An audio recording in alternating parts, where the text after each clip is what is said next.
Hi there. In this segment, we're going to go over taking sides, the taking sides essay assignment. So where can you find that? You can find that at the bottom of each unit.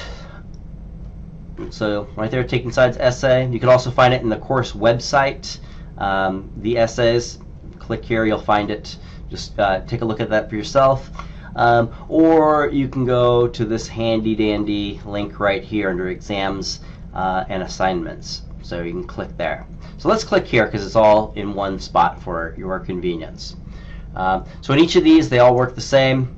You have the available essays, you have the instructions, and then you have the place where you're going to submit it, right? So when you're ready to submit it, you'll click here and submit it. Now let me just say, this is an essay that you're writing.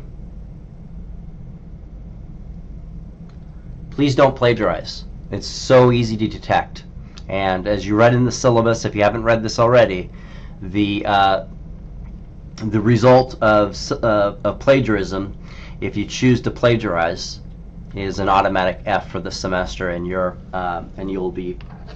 information will be submitted to Student Affairs for further disciplinary action. Right? Don't plagiarize. It's better just to write a paper that's going to earn a D or a C than to go to the Webernets and find something, right? There's nothing on the internet that you need for this assignment, so don't even go there for this assignment. So don't plagiarize. It's really easy to detect. Super easy to detect. So if you've plagiarized before and gotten away with it, it's because your teacher didn't really read your paper. So let me just let you know, I actually read your papers. I really look forward to reading it. I'm very strange. I really love reading students' papers. So don't plagiarize, don't plagiarize, don't plagiarize. Okay, we've gotten that out of the way, so you're not going to plagiarize, so not an issue anymore. So yeah, when you're ready, go here, click, and submit it. So you have 3 choices for this unit. Did Reconstruction fail as a result of racism? Was the West really that violent? Or was John D. Rockefeller a robber baron? Right, so those 3 choices right there.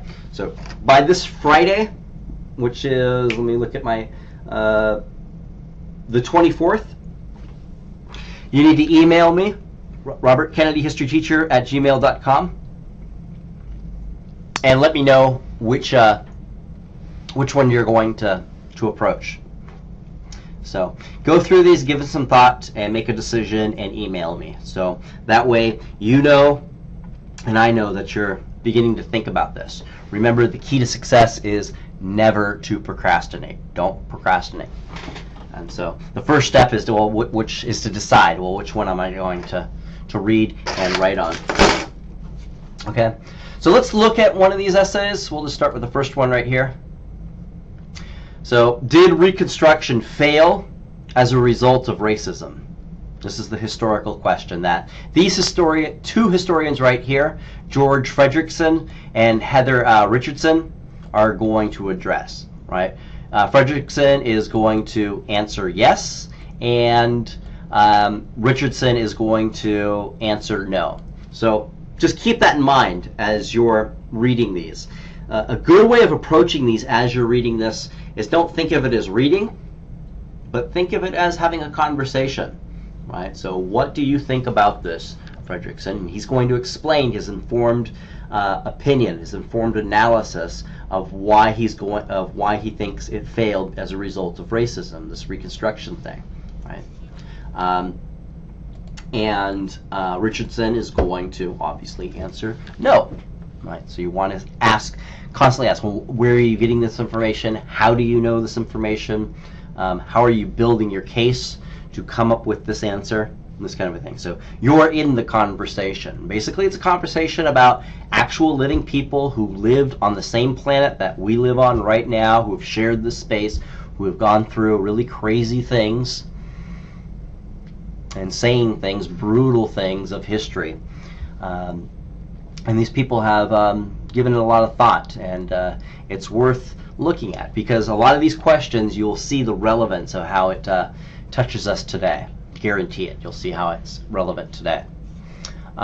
So read the 2 essays. Definitely read the summaries. It'll give you a framework of where you're going. Right? They're not long. It's usually a page.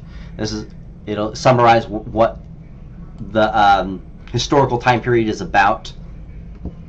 And then you've got the Fredrickson essay. Read that. It's the S one.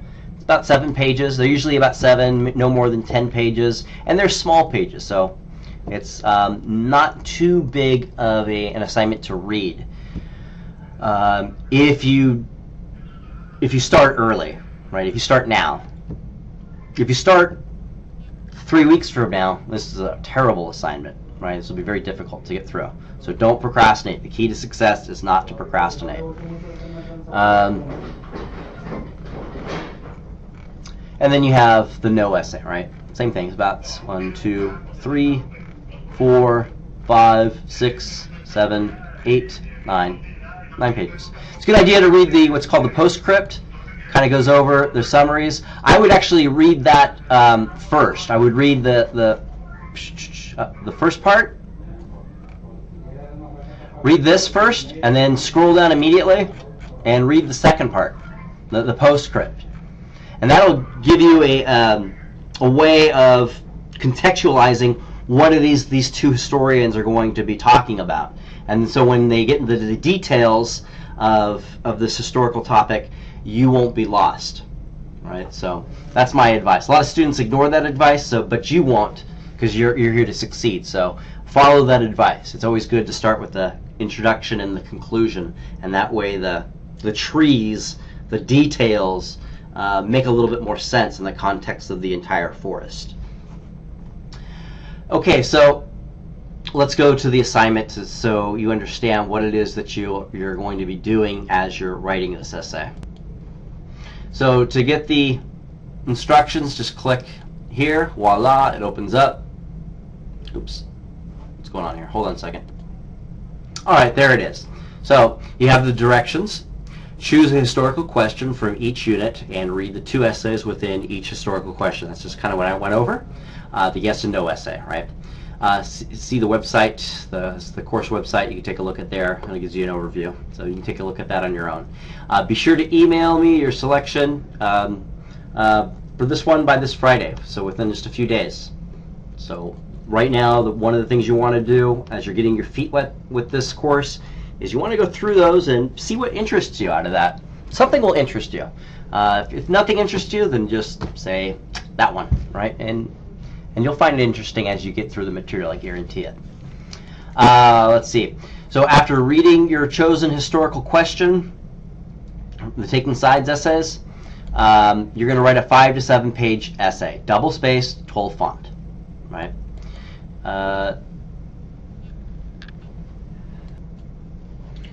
Okay, and student essay should consist of the following. Identify the historical issue. What's going on? What are they talking about? Right, Reconstruction. So Reconstruction, you want to define what Reconstruction is. The years it took place. What were the goals of Reconstruction? Who were the players? So a lot of this you can actually just get from the lecture. So you can rehash that with a lot of what you wrote for the essay concerning the lecture on Reconstruction, if this is the one you're choosing. Identify the historian's arguments. Compare and contrast the historian's narrative and arguments using the dates, evidence, and line of reasoning from either essay. So basically, kind of break this down in a little simpler terms. Why are they writing about this? Is basically what their argument is. What is their concern? So you want to be able to identify their arguments in your own words, and then from there, what evidence are they using to support that that argument? That yes, Reconstruction failed because of racism, or as in Richardson's case, no, it did not fail because it did fail, but not because of racism, as that historian would argue. Formulate your own opinion. Where do you stand? Be sure to use evidence and examples from the essays that are that you've just chosen. And lastly, do not use first or second person, even when you're stating your own opinion. Never in an academic paper. Never, ever, ever. Only write in third person. So if you're not familiar with what I'm talking about here, first person is I, like I think, I believe. Second person is you. Definitely don't use second person. Don't use either, but second person really is problematic, right? When you say you understand that racism is a problem. No, I don't understand that. I might understand that, but you need to convince me, right? This is an argumentative essay that you're writing, so you want to leave that stuff out and keep it objective as much as possible. So it's a little weird at first, but once you get used to it, you'll do fine. And there's a couple of reasons for that are really important. One, part of what you're doing in college, one of the skills that you're going to cultivate for yourself is you're going to become a concise, proficient writer, right? Maybe not publishable, and that's not the career that you're going to do, but anyone who comes out of college should be able to write proficiently, concisely. And so what does it concisely mean? It basically means using as few words as possible to get your information across, but not leaving vital information out. And so when you write in first person, or second person for that matter, you're needing to use more words than is required to convey the same information. So let me give you an example here. Real simple example. I believe Reconstruction failed because of racism. You can say that same sentence by just saying Reconstruction failed because of racism. The first one, I believe, is first person. The second one is third person. So I believe or I think, whatever you choose, whatever one would choose there, that's two words that aren't necessary. So leave out the first person, leave out the second person. And the other reason why you don't want to use first person, especially first person, is you want to let the facts that you're conveying here speak for themselves, and you don't want to put your little ego in front of the facts. Like, well, this is what I believe. And how could you disagree with that? All right. Let the reader read the material, and then the reader could make up their own mind based on the information that you have provided. All right. So those are basically the two main reasons, right? You want to write concisely, and you really want it to be a solid, argumentative essay. And the way you do that is you write it in an objective format. Write it in an objective format, and it'll work for you. And how you write it in an objective format is in third person.